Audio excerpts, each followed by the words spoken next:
स्वामीनाथन आयोगाच्या शिफारशीनुसार शेतीमालाला हमीभाव मिळावा यासाठी शेतकरी केंद्र सरकारच्या विरोधात दिल्लीच्या सीमेजवळ आंदोलन करतायत। या आंदोलनादरम्यान एका तरुण शेतकऱ्याचा नुकताच दुर्दैवी मृत्यू झालाय। मात्र केंद्र सरकार हे पोलीस प्रशासनाचा वापर करत हे आंदोलन दडपण्याचा प्रयत्न करत आहे। या निषेधार्थ आज कोल्हापुरातील इंडिया आघाडीतील घटक पक्षांच्या वतीनं बिंदू चौकात केंद्र सरकारच्या विरोधात निदर्शनं करण्यात आली। यावेळी आंदोलकांनी केंद्र सरकारच्या विरोधात जोरदार घोषणाबाजी करत परिसर दणाणून सोडला।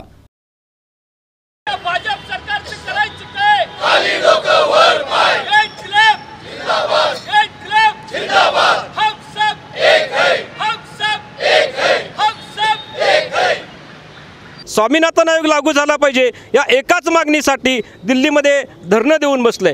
लोकशाही पद्धतीने चाललेला हा लढा मोदी सरकार दडपू पाहते आणि म्हणून गोळीबाराच्या घटना, अश्रुधूर फोडण्याच्या घटना सातत्याने आपल्याला दिसून येत आहेत। याच्या विरोधामध्ये संपूर्ण भारतात असंतोष आहे। हा असंतोष व्यक्त करण्यासाठी कोल्हापूरमध्ये इंडिया आघाडीच्या वतीनं आज आम्ही सगळी इथं एकत्र जमलेलो आहोत। या निमित्तानं मला सांगायचं आहे, मोदी सरकार शेतकऱ्यांचा विरोध तुम्हाला परवडणार नाही। हे भाजप सरकार हुकुमशाही जास्त दिवस चालणार नाही।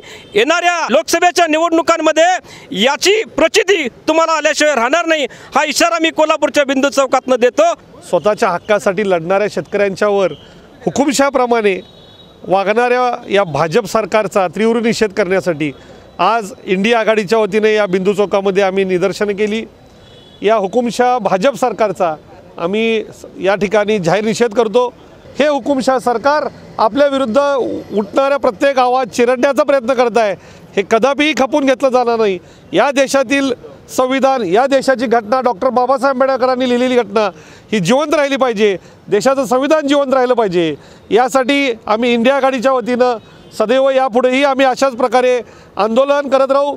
भाजपच्या या अन्यायी प्रवृत्तीचा जाहीर निषेध करत आहे। या देशामध्ये स्वातंत्र्यानंतर भारतीय जनता पक्ष आणि नरेंद्र मोदी हे हुकुमशाही अनुपाहतात।